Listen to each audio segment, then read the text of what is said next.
चलिए आज मैं फिर आपके सामने एक और टॉपिक लेके आई हूँ जो कि आपके साइकोलॉजी से ही रिलेटेड है। आज हम पढ़ेंगे लॉरेंस कोहलबर्ग का नैतिक विकास की अवस्था का सिद्धांत। नैतिक विकास क्या होता है, आज हम अवस्था पढ़ने से पहले इसके बारे में जानेंगे कि नैतिक अवस्था क्या होती है, नैतिक विकास क्या होता है। आप क्या समझते हैं कि एक व्यक्ति जन्म से ही नैतिक विकास को लेकर के पैदा होता है? जैसे हम बोलते हैं कि ये सामाजिक है या असामाजिक है, तो व्यक्ति समाज में रहकर ही सामाजिक बनता है और समाज में रहकर ही असामाजिक बनता है। क्यों? हमारे आसपास का जैसा वातावरण होगा हम उन सारी चीजों को अपने अंदर अर्जित करते जाते हैं। अच्छी चीजें होती हैं तो हम सामाजिक कहलाते हैं और बुरी चीजों को अडॉप्ट करते हैं तो असामाजिक। इसी तरीके से अगर हम बात करें नैतिक विकास, तो नैतिक विकास अगर आपका बच्चा जन्मजात से कभी भी नैतिकता लेकर के पैदा नहीं होता, हम समाज में रहकर ही नैतिक बनते हैं और समाज में रहकर ही अनैतिक बनते हैं। आपके आसपास का जैसा वातावरण होगा आपका बच्चा उन्हीं गुणों को लेकर के अर्जित करता रहेगा। जैसे आप देखेंगे कि अगर आप सुबह में उठकर अपने माँ बाप के पैर छूते हैं तो आपके बच्चे में वही आदत पड़ेगी। आप अगर अपने माता पिता से उल्टा बोलते हैं तो आपके बच्चे में वही आदत पड़ेगी। एक तरफ नैतिक है और एक तरफ अनैतिक। तो इन सब का विकास बच्चे का समाज में रहकर ही होता है। जैसा उसके घर का वातावरण होगा, आस पड़ोस होगा, समाज होगा, उसी के अकॉर्डिंग उसमें नैतिकता का विकास होगा। ये तो हो गई नैतिकता की डेफिनेशन। अब नैतिकता का कैसे पता चलता है बच्चे में नैतिकता का विकास हुआ? जब बच्चे में अच्छा क्या है, बुरा क्या है, सही क्या है, गलत क्या है, इन सब चीज की भावनाएं आ जाती हैं। आपने कह के सुना होगा बच्चों को उनकी बातों में कि मम्मी ये अच्छी चीज है, मम्मी ये खराब चीज है, मम्मी ऐसा करना चाहिए, मम्मी वैसा नहीं करना चाहिए। तो समझ लीजिए आपके बच्चे के अंदर नैतिकता का विकास हो गया है। ठीक है। अब नैतिकता का विकास आप अगर हम बात करें कि ये जो नैतिकता विकास की अवस्थाएं हैं कोहलबर्ग ने क्यों दी, किस लिए दी? कोहलबर्ग ने नैतिक विकास का जो सिद्धांत दिया है ये जीन पियाजे के सिद्धांत को आधार मानकर दिया है। आपके एक ये क्वेश्चन बहुत पूछा जाता है कि सर्वप्रथम नैतिकता का विकास का सिद्धांत किसने दिया? आपके माइंड में दो चीज आएंगी, पहला लॉरेंस कोहलबर्ग और दूसरा जीन पियाजे। आप सोचेंगे कि जो आपके जीन पियाजे हैं उन्होंने थोड़ा सा कम डिस्क्रिप्शन दिया, लॉरेंस ने ज्यादा दिया है तो इन्होंने दिया होगा। नहीं, सबसे पहले जो नैतिकता विकास का सिद्धांत दिया था वो जीन पियाजे जी ने दिया था। उनके सिद्धांत को आधार मानकर उसमें कुछ परिवर्तन करके लॉरेंस कोहलबर्ग ने दोबारा नैतिकता विकास के सिद्धांत को प्रतिपादित किया। ठीक है, ये तो हो गया कि इन्होंने ये जो नैतिकता का सिद्धांत है वो कहां से लाया। दूसरा, लॉरेंस कोहलबर्ग जो थे वो अमेरिका के रहने वाले थे। ठीक, इन्होंने जो नैतिकता का विकास का सिद्धांत है ये किससे इंस्पायर होके दिया? ये जो है ये एक कथा है। ये कथा किसके ऊपर दी गई है? ये एक हिंज नामक व्यक्ति था जो यूरोप का रहने वाला था। ये उसकी कथा जो उसके साथ हुआ उस चीजों को देख करके इन्होंने क्या दिया कि इसकी जो अवस्थाएं हैं उनको बताया और सारी कथा का उसमें वर्णन किया गया है। अब कैसे? अब हम जो छोटी सी एक मैं आपको स्टोरी बताऊंगी हिंज क्या था, हिंज की कैसे कैसे ये कहानी बनी और कैसे ये सिद्धांत को प्रतिपादित किया लॉरेंस जी ने। अब एक हिंज नामक एक व्यक्ति था जो यूरोप में रहता था। वो अब हस्बैंड वाइफ दोनों साथ रहते थे, लेकिन उसकी जो वाइफ थी उसको कैंसर से पीड़ित थी। अब उसका ट्रीटमेंट चल रहा था हॉस्पिटल में। डॉक्टर ने कहा कि इनको बचाने का एक तरीका है, आप ये वाली मेडिसिन जाकर ले आइए। अगर आप ये मेडिसिन लेकर आएंगे तो आपकी वाइफ बच जाएगी, अगर आप इसको नहीं लेके आएंगे तो आपकी वाइफ की मृत्यु हो जाएगी। वो बड़ा असमंजस में था। वो मेडिकल स्टोर पे जाता है। मेडिकल स्टोर पे जाने के बाद वो कहता है जी भाई ये वाली दवाई दे दो। अब मेडिकल स्टोर वाले को क्लियर पता होता है कि इस दवाई की जरूरत उसी व्यक्ति को पड़ती है लास्ट स्टेज में। तो वो दवाई तो होती है 200 रुपए की, लेकिन $200 वहां पे डॉलर चलता है। तो उसको बोलता है कि $200 की बजाय मैं आपको $2000 में दूंगा, क्योंकि उसको पता है वो नीडी पर्सन है। आपने देखा होगा जिसको जरूरत होती है ना सब उसका शोषण करने के लिए तैयार होते हैं। वही चीज हिंज के साथ हुई। अब हिंज के पास इतने पैसे नहीं थे कि $2000 दे और वो दवाई को खरीद ले। अब वो सोचता सोचता वो बोलता है कि मेरे पास तो पैसे नहीं है, लेकिन मेडिकल स्टोर वाला वही है कि भाई वो बड़ा ही प्रोफेशनल था, उसने कहा जी मेरे साथ इन भावनाओं का कोई खेल नहीं है, मुझे तो पैसे दीजिए और दवाई ले जाइए। ठीक है, वो वहां से चला आता है। हिंज पूरी रात भर सोचता है कि मुझे क्या करना चाहिए जिससे मेरी पत्नी की जान बच जाए और मैं ऐसा क्या करूं। तो वो इधर उधर से पैसे को जुगाड़ करता है, उसके पास $1000 का इंतजाम हो जाता है। अब उसके पास, अब हम याद रखना, लॉरेंस कोहलबर्ग ने इसमें दो चीजों को बहुत इंपॉर्टेंट मांगा, एक तो नैतिक दुविधा और दूसरा नैतिक तर्कना। अब नैतिक दुविधा और नैतिक तर्कना का आपको यहाँ रिप्लाई मिलेगा, ये क्या होता है। अब वो ये सोचता है कि मुझे अपनी पत्नी को बचाना भी है, ठीक, और इसको बचाने के लिए मैं क्या करूं। वो कहता है कि मैं चोरी करता हूं, ठीक।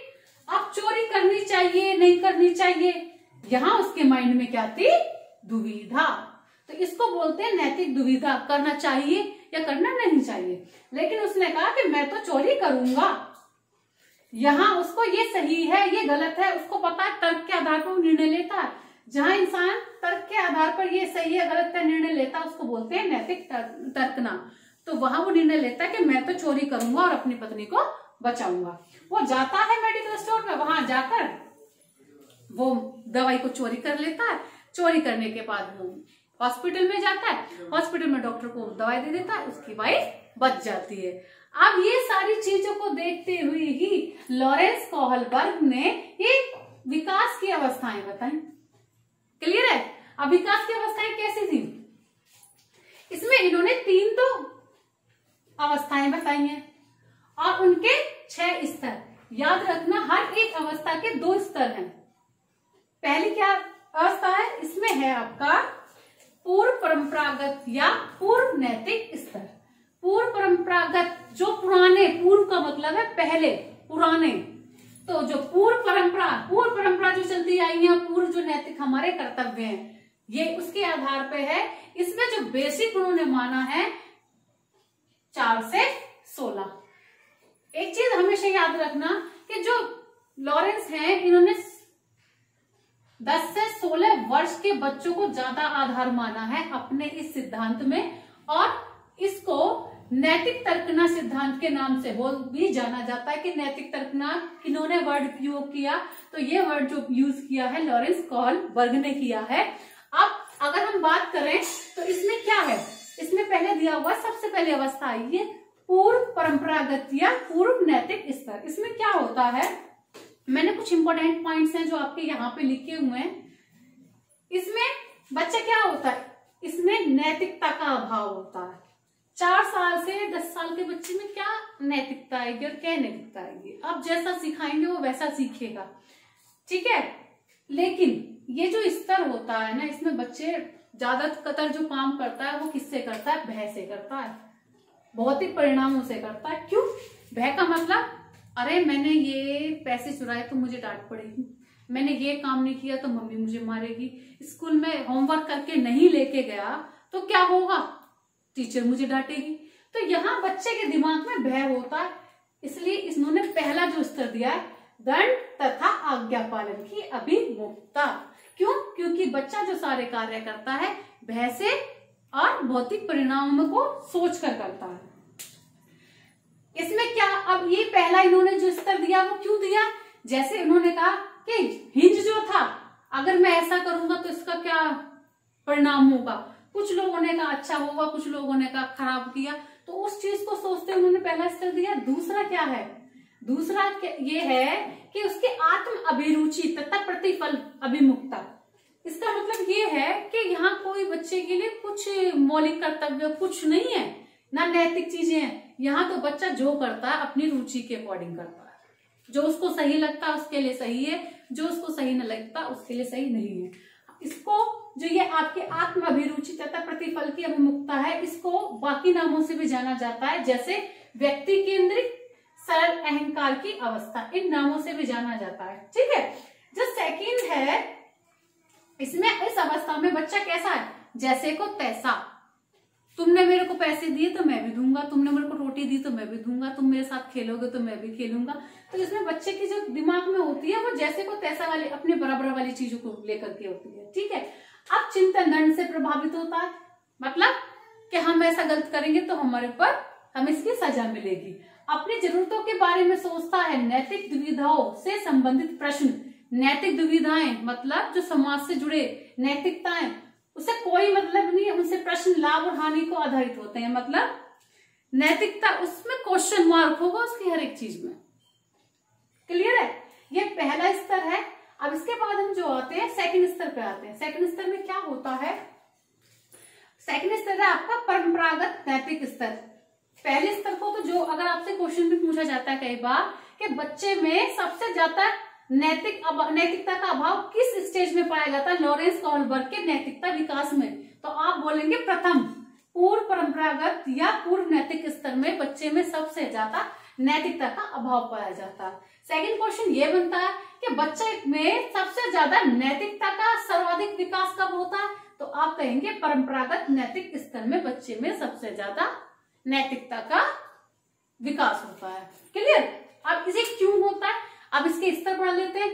अधिकार संरक्षण अभिमुखता और अच्छा लड़का या अच्छी लड़की। इस स्टेज में बच्चे में क्या होता है कि मुझे अच्छा लड़का बनना है या मुझे एक अच्छी लड़की मिलनी है। इस स्टेज में बच्चा स्वीकार कर लेता है जो भी उसके समाज के या उसके घर के मौलिक कर्तव्य हैं या नैतिकता है, उन सब चीजों को वो स्वीकार कर लेता है। यहाँ वो लोगों के बारे में सोचना शुरू कर देता है कि अगर मैंने गलत किया तो लोग मेरे बारे में क्या सोचेंगे, और मैंने अच्छा किया तो लोग मेरे बारे में क्या कहेंगे।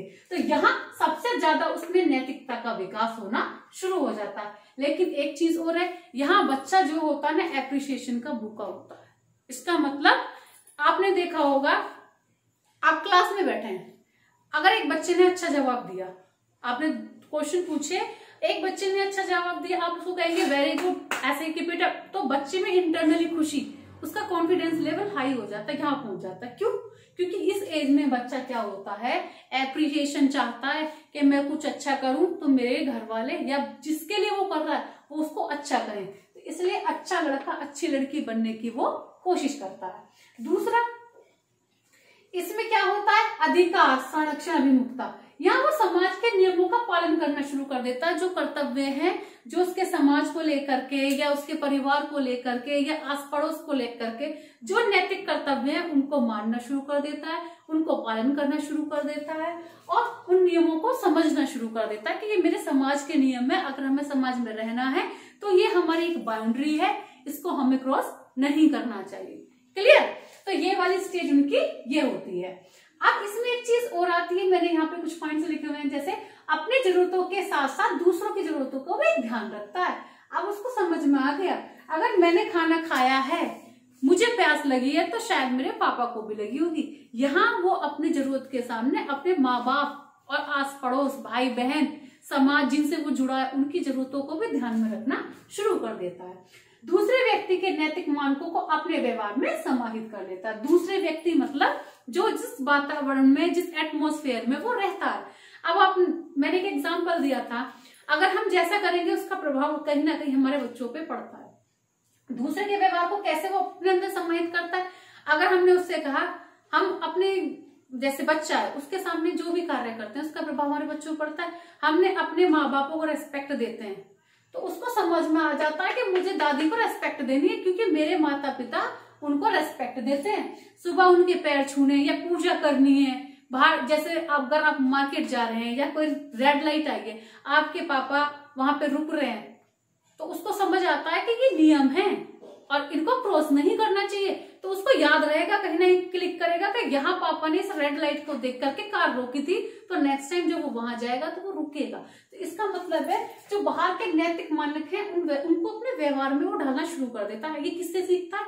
अपने माँ बाप से, अपने आसपास के वातावरण से। नेक्स्ट है आपकी उत्तर परंपरागत नैतिक स्तर या आत्म अंगीकृत। अब इसको एक चीज याद रखना, आत्म अंगीकृत नैतिक मूल्य, इसकी जो एज होती है 13 से ऊपर होती है। पहली की एज क्या थी? 4 से 10, सेकंड की थी 10 से 13 और इसके बाद आई है 13 से ऊपर। ठीक है। अब इसमें क्या है, इसमें वो सोशली कनेक्ट होना शुरू कर देता है। जब बच्चा देखो, जब छोटा होता है तो वो अपने घर में, उसका सारा परिवार उसका घर होता है। थोड़ा बड़ा होता है तो उसका परिवार विद्यालय आना शुरू हो जाता है। जब वो थोड़ा बड़ा होता है तो उसके मित्र, अब इस एज में जाके उसका समाज कहीं ना कहीं वो समाज से जुड़ना शुरू कर देता है, क्योंकि वो समाज को अपना एक अभिन्न अंग मानना शुरू कर देता है कि मैं भी एक समाज का हिस्सा हूं, तो वो समाज से जुड़ना शुरू कर देता है। अब क्या होता है इसमें, सामाजिक अनुबंध अभिमुखता, सोशली कनेक्ट होना शुरू कर देता है। सार्वभौमिक नैतिक सिद्धांत जो सही है, जो सबके लिए बने हैं। अब जैसे आपने देखा होगा सिद्धांत सबके लिए बने, उनको क्रॉस करोगे उसका परिणाम भुगतना पड़ता है। जैसे मैंने एक आपको रेड लाइट का ही एग्जांपल दिया था, रेड लाइट है, अगर आप उसको क्रॉस करोगे तो चालान कटेगा, वो सार्वभौमिक सबके लिए है।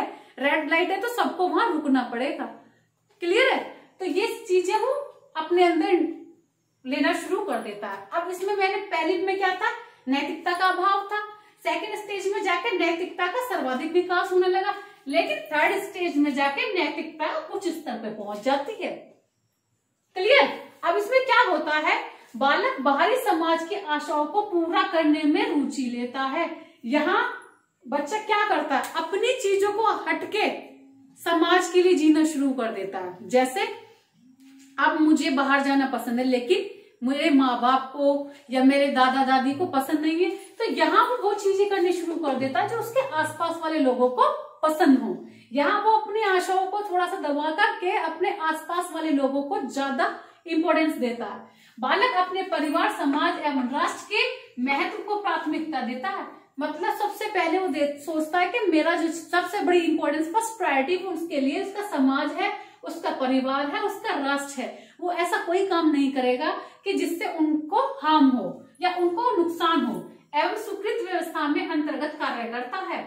इसमें बच्चा नियमों को चुनौती भी देता है। अब चुनौती कैसे देता है कि एक मैं आपको एग्जांपल दे, इसमें एक चीज और है कि बच्चा इसमें क्या करता है, व्यक्तिगत आवश्यकता समाज के लिए, समाज के कल्याण।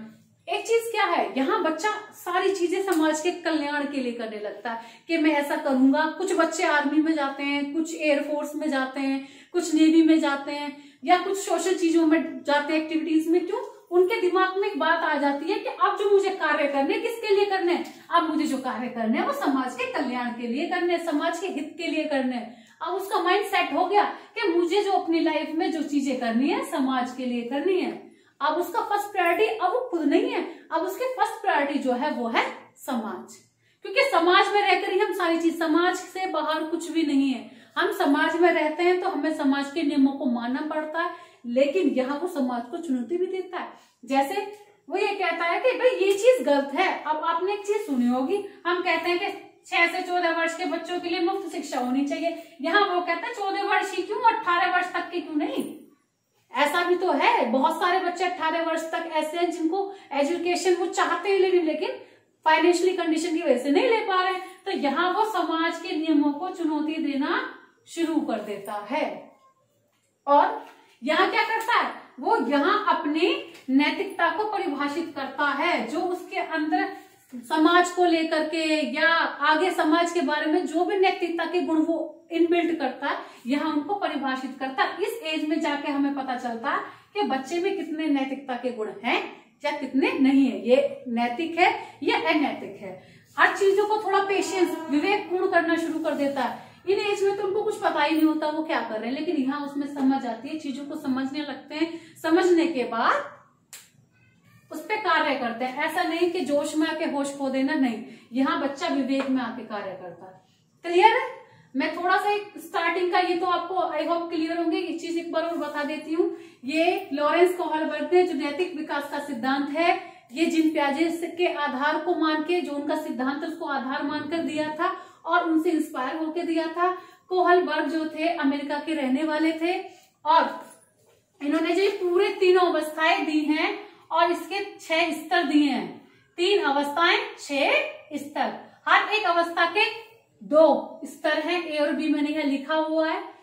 ये यूरोप का ये जो इन्होंने स्तर अवस्थाएं बताई है, एक व्यक्ति था यूरोप का रहने वाला हिंज की सारी कथाओं पर आधारित है।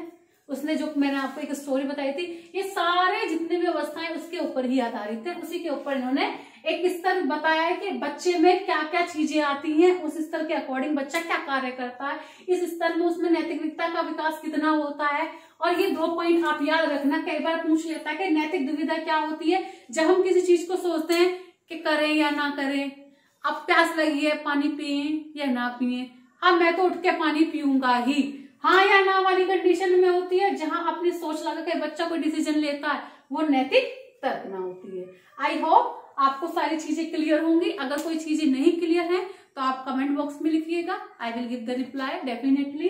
बट आप एक बार चीज ध्यान रखना और इसको सोचना कि जिस तरीके से मैंने आपको समझाया स्टोरी में, आप देखना कि किसी भी बुक में इस तरीके से स्टोरी नहीं दी गई है कि ये सब बताते हैं कि लॉरेंस ने कोहलबर्ग का सिद्धांत, लॉरेंस कोहलबर्ग ने नैतिकता का सिद्धांत दिया, लेकिन ये आया कहाँ से, ये चीज कोई नहीं बताता है। तो मैं जैसे आपके साथ मेहनत करती हूँ, आप मुझे उसी तरीके से सपोर्ट कीजिएगा। Thank you so much.